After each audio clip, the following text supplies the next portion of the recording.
अवध, ये नाम सुनते ही सबसे पहले क्या याद आता है?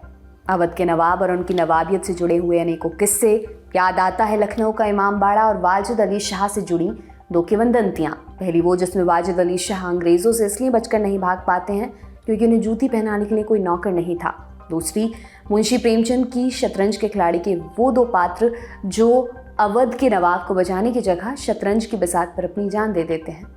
लेकिन हमारी आज की कहानी के मुख्य पात्र अवध के नवाब नहीं बल्कि वहाँ की बेगम है, बहू बेगम। अवध की वो बेगम जिनके अपने ही बेटे ने माँ की संपत्ति हथियाने के लिए अंग्रेजों से हाथ मिला लिया था। तो कौन थी बहू बेगम, क्या थी उनकी कहानी, जानेंगे आज के एपिसोड में। नमस्कार, मेरा नाम दिव्यांशी सम्राव है, आप देख रहे हैं तारीख।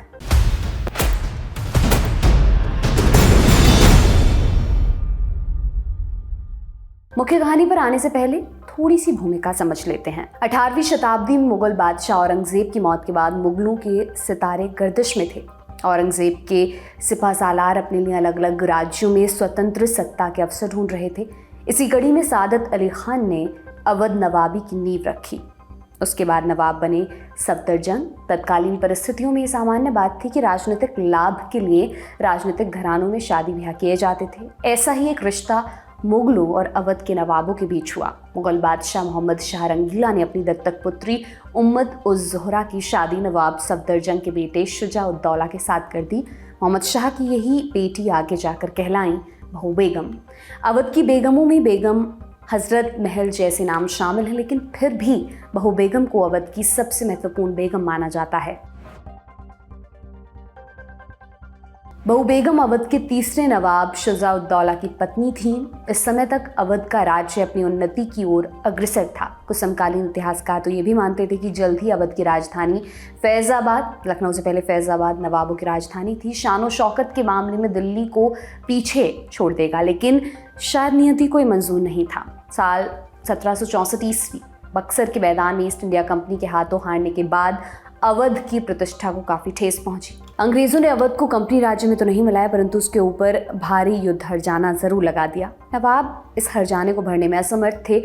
उन्होंने अपने सगे संबंधियों से मदद मांगी। ऐसे बुरे वक्त में कोई नवाब की मदद के लिए आगे नहीं आया सिवाय बहू बेगम के। बहू बेगम ने अपनी सारी निजी संपत्ति, यहाँ तक कि अपने बहुमूल्य आभूषण और जेवरात भी नवाब को दे दिए ताकि वो अंग्रेजों को युद्ध का हर्जाना दे सकें। इसके बाद नवाब बहू बेगम के कर्जदार हो गए। उनकी नज़रों में बहू बेगम की हैसियत इतनी ऊंची हो गई कि उन्होंने तमाम कस्बों के राजस्व का एक हिस्सा बहू बेगम को देना अनिवार्य कर दिया। इस तरह समय के साथ बहू बेगम अवध की सबसे अमीर और ताकतवर शख्सियतों में शामिल होती गईं।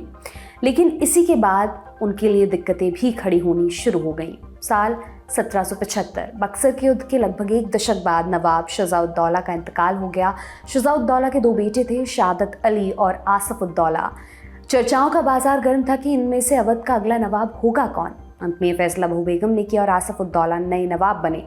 बहू बेगम के रसूख का अंदाजा इसी बात से लगाया जा सकता है कि अंग्रेजों ने भी उनके द्वारा चुने गए नवाब को मान्यता दी। हालांकि अवध के सभी रसूखदार बहू बेगम के इस चुनाव से राजी नहीं थे। बहू बेगम की सास सदर जहां बेगम का मानना था कि आसफ-उद-दौला भी नवाबी संभालने के योग्य नहीं है, लेकिन बहू बेगम ने किसी की नहीं सुनी। पुत्र मोह के चलते उन्होंने सभी चेतावनियों को नज़रअंदाज कर दिया और यही बात उनके लिए संकट का कारण बनी। बहू बेगम के इस फैसले का एक असर ये भी हुआ कि अवध की राजधानी फैजाबाद से लखनऊ शिफ्ट हो गई। हुआ यूं कि आसफ-उद-दौला ने गद्दी पर बैठते ही योग्यता को लेकर चल रही सारी शंकाओं को सच साबित कर दिया। नए नवाब की गद्दी पर बैठते ही बहू बेगम और नवाब के बीच संबंधों में कटुता आ गई। नए नवाब ने बहू बेगम के अधिकार वाले इलाकों पर कब्जा करना शुरू कर दिया। आसफ-उद-दौला को बहू बेगम की रईसी का पता था, इसलिए उन्होंने अपनी मां से पैसों की दरख्वास्त करनी शुरू कर दी। पति के इंतकाल का शोक मना रही बहू बेगम को इससे बेहद दुख पहुंचा। समकालीन इतिहासकार फैज बख्श ने इस घटना के बारे में लिखा है। बेगम ने पूछा कि क्या आसफ-उद-दौला इतना निर्मम हो गया है कि उसके पास अपने पिता की मौत पर आंसू बहाने का भी समय नहीं है।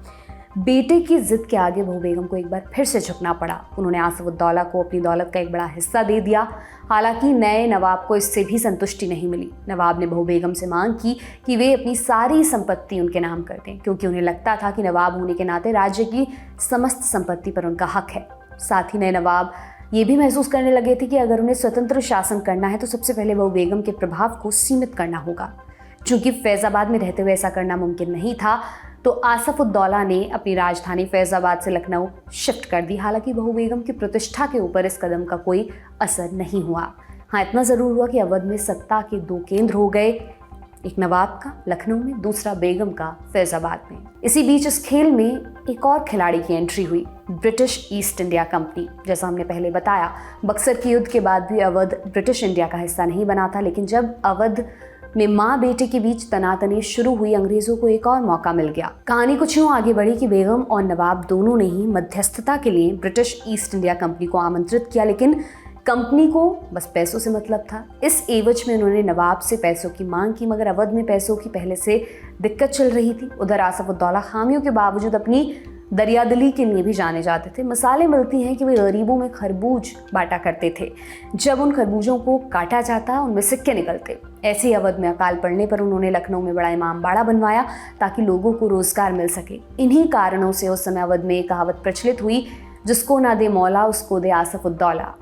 नवाब की दरियादिली से लोगों को फायदा हुआ, लेकिन साथ ही शाही खजाने की सेहत पर भी असर पड़ा। ब्रिटिश ईस्ट इंडिया कंपनी पैसे मांगने आई तो आसफ उद्दौला ने उनके सामने एक पेशकश रखी, अगर वो बहू बेगम के खिलाफ नवाब की मदद करें तो बहू बेगम की सारी संपत्ति नवाब को मिल जाएगी और कंपनी को भी अपना हिस्सा मिल जाएगा। ब्रिटिश ईस्ट इंडिया कंपनी के गवर्नर जनरल वॉरेन हेस्टिंग्स इसी मौके के इंतजार में थे। अवध का खजाना तो उन्हें चाहिए ही था, साथ ही वे बहू बेगम से बदला भी लेना चाहते थे।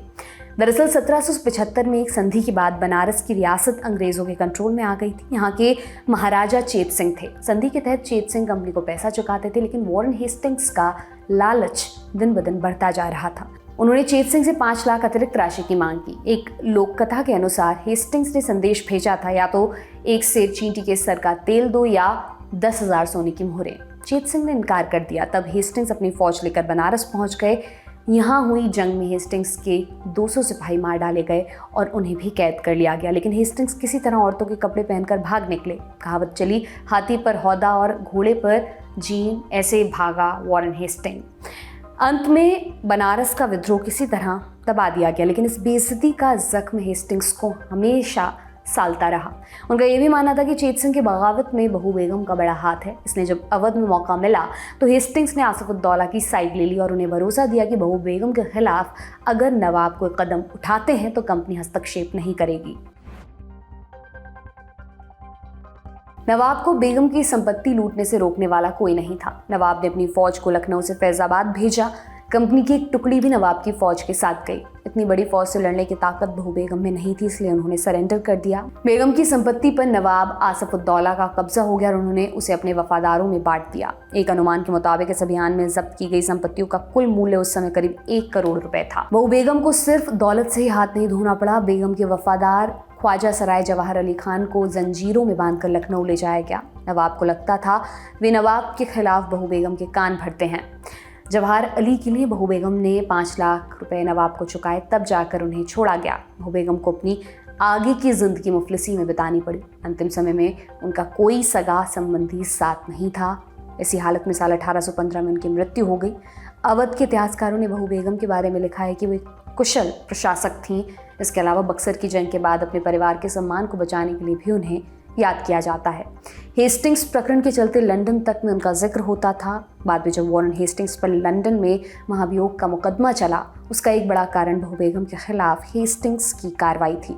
हेस्टिंग्स पर चले मुकदमे में क्या कुछ हुआ, इसकी चर्चा हम पहले कर चुके हैं। जानना चाहते हैं तो लिंक डिस्क्रिप्शन बॉक्स में आपको मिल जाएगा।